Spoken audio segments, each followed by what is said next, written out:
What's worse than Antifa?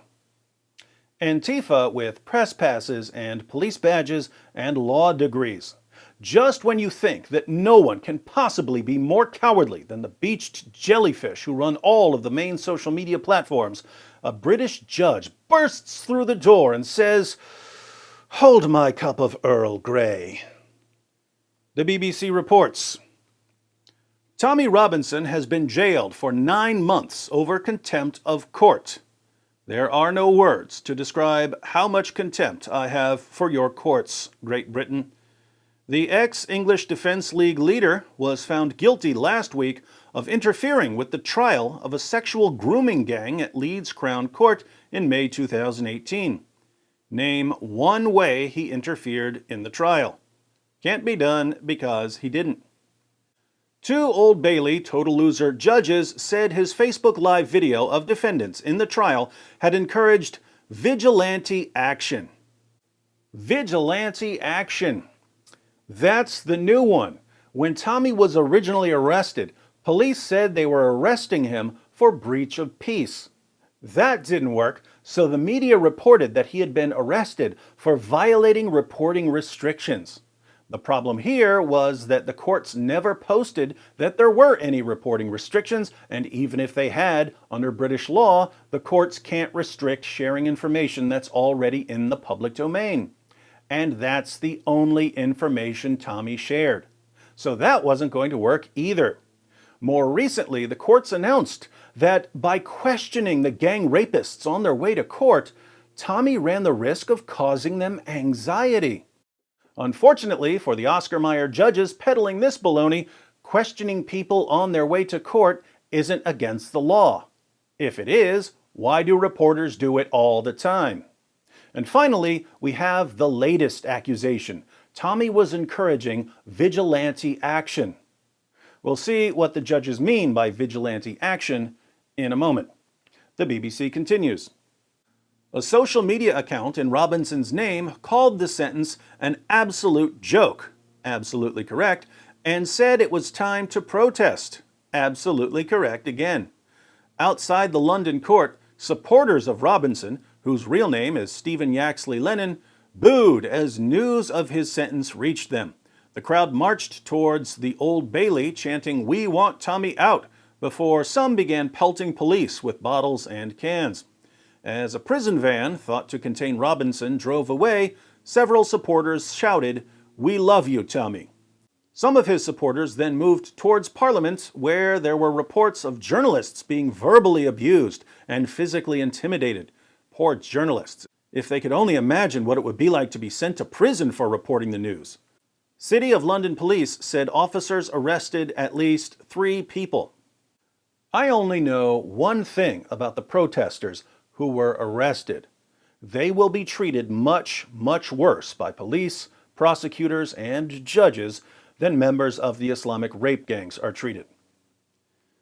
During the 2018 case at Leeds Crown Court, reporting restrictions had been put in place, postponing the publication of any details until the end of a series of linked trials involving 29 defendants.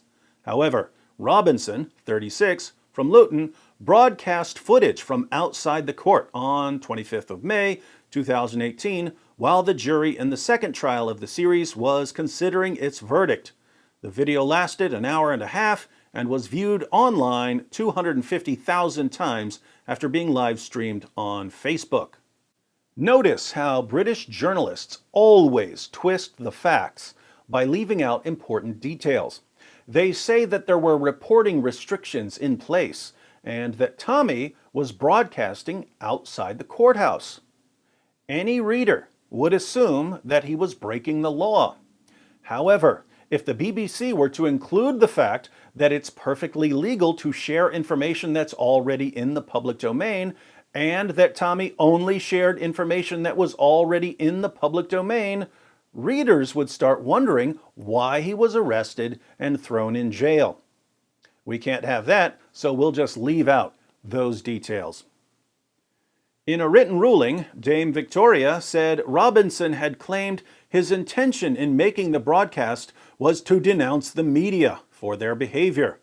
Why would anyone want to denounce the British media who dedicate their entire careers to ruining the lives of men and women who expose Islamic rape gangs? But the judges found he had encouraged others to harass a defendant by finding him, knocking on his door, following him, and watching him. This created a real risk that the course of justice would be seriously impeded, she said. Look at how this is written. Tommy had encouraged others to harass a defendant by finding him, knocking on his door, following him, and watching him. This is the so-called vigilante justice that Tommy was encouraging. If you're reading this BBC article, how would you interpret that claim? You would interpret it to mean that Tommy was on Facebook Live telling his followers to harass members of the rape gang, knock on their doors, follow them, and watch them, right? And that would be vigilante justice, right? Well, if you watched Tommy's live stream, you know what he actually said. He said that British journalists routinely harass people like him, knock on their doors, follow them around, and so on, but they don't do that to members of rape gangs. Tommy mentioned a 23-year-old man who was the leader of a group called Generation Identity. He worked as a city banker. When the media found out where he worked, they posted a picture of him. They posted where he worked, where he went to school, who his parents were, where his parents worked, all with the clear goal of having this young man and his family harassed over his political views. Tommy's point to the media was that if they believe it's acceptable to harass people like this, why do they tiptoe around pedophile rape gangs? He was calling out their hypocrisy. If it's okay to stalk and harass people over their political views, why wouldn't you stalk and harass people over gang-raping little girls? In other words, journalists treat their political opponents worse than they treat pedophile rapists. Here's what Tommy said in context. Kaylin's been sitting since 5 o'clock this morning when we left, editing a video that will go up today, which is an interview with the leader of the joint leader of Generation Identity. And I met him because the newspapers this week, I read headlines that said Heil Hipster. Heil Hipster, like Heil Hitler. So I thought, who's this man? And then one of them said, meet the new chilling face of fascism. I've seen all these sort of headlines about myself, so I thought I'd bypass the prostitutes. There's no media here, there's no press here, there's no mainstream media. They're all taking photographs of someone who said something mean on Twitter. They're not here to find who these people are. They haven't followed these people. You know this lad who runs Generation Identity? I found out that the media had been harassing his family. Yeah? You want to harass someone's family? You see that man who was getting aggressive as he walked into court? The man who faces charges of child abduction, rape, prostitution. Harass him. Find him. Go knock on his door. Follow him. See where he works. See what he's doing. You want to stick pictures online and call people and slander people? How about you do it about them? Instead of doing it about someone speaking about him. Who knocks? That's what I said as well. Like, he doesn't even live with his parents. The young leader, he's 23 years old, doesn't even live with his parents. And do you know why I get quite frustrated about it? Because I know all the same things have happened to me. So I know what he's facing. I get quite angry because I just think his family are innocent, and they plastered the family's names all online. Why would you do that? They do that so that it causes... It's all disruption tactics. It's disruption tactics, and it's to disrupt your life and cause you maximum problems. So, for example, in the early years of my activism, I had my mum sitting down crying, begging me to stop. As I'm sure that young lad who I interviewed just yesterday or the day before, I'm sure his family have done the same now. And that's what they want them to do, which is why they've done it, which is why they highlight who they are, which is why they highlight where he worked, because he just lost his job. All of these things play a major part. It's all part of the operation from the far left to silence and stop people.